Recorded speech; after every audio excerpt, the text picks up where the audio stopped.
आपण आता ह्याला मोड आणणार आहोत। मटकी आहे, परत मूग आहेत, शेंगदाणे आहेत,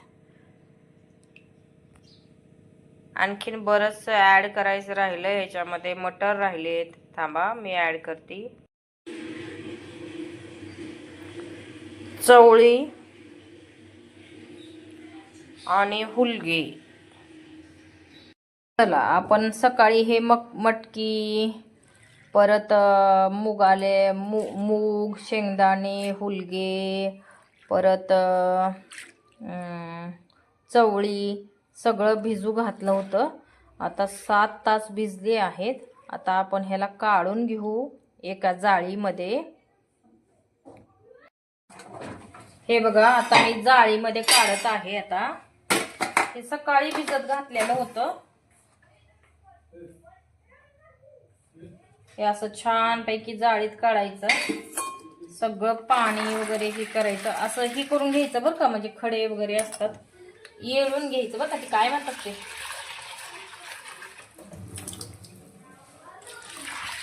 हे बघा असं करून घ्यायचं। म्हणजे खडे वगैरे असले तर आतच राहतात ते, आणि स्वच्छ बी होतं।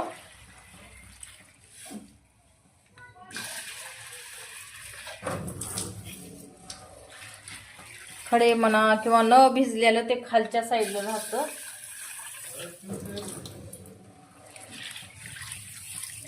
हे बघा, हे आता भिजलेलं नाहीये।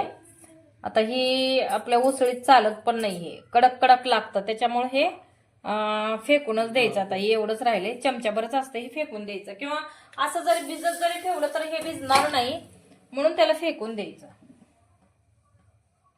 हे बघा, असं ही फडक्यात आता रात्रभर बांधून ठेवायचं। म्हणजे ह्याला छान मोड येतात बरं का, खूप छान मोड येतात। आपण ह्याला आता रात्रभर असंच फडक्यामध्ये बांधून ठेवणार आहोत। याचीच खाली ठेवायची आणि त्याच्यावर हे ठेवायचं, आणि त्याच्यावर वरती काही ते झाकायचं। म्हणजे ना म्हणजे काही वरती वगैरे पाल वगैरे फिरवू नये म्हणून असं झाकून आता हे रात्रभर असंच ठेवायचं। सकाळी आपण ह्याला बघू आता किती मोड येतात ते।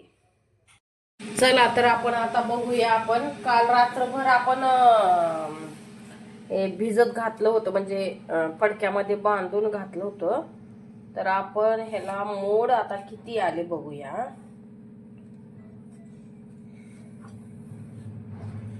हे बघा,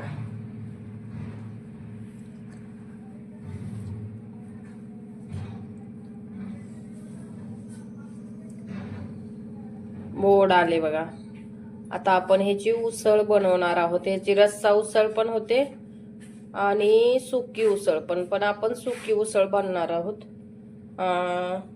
डब्याला द्यायची आहे बाळाच्या। छान आलेत बघा करी। हे बघा, पौष्टिक आहे आहार, पौष्टिक। चला तर आपण बनवूया उसळ। थोडीशी मोहरी टाकायची, हे असं तडतडू द्यायची मोहरी।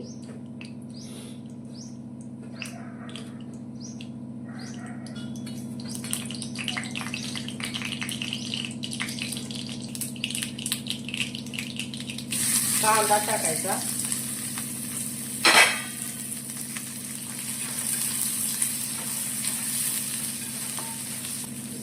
हिरवी मिरची टाकायची, मीठ टाकलं, थोडीशी हळद टाकायची, कोथिंबीर टाकायची।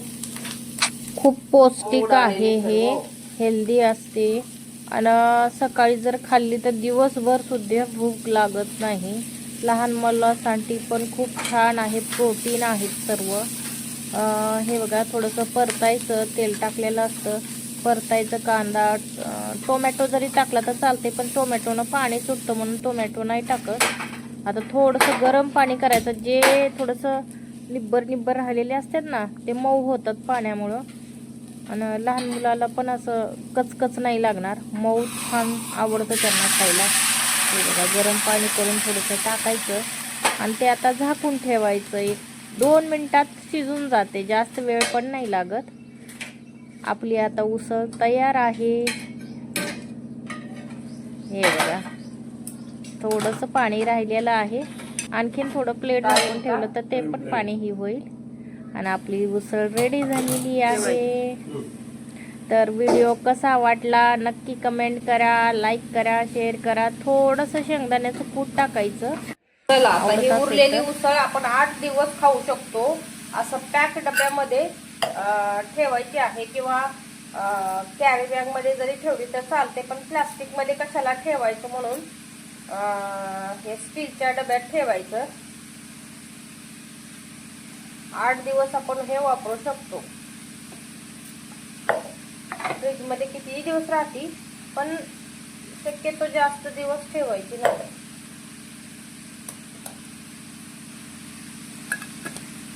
हे आपण पॅक डब्यामध्ये आता फ्रीजरला लावून ठेवायचं. दररोज थोडी थोडी करून डब्याला द्यायची. आता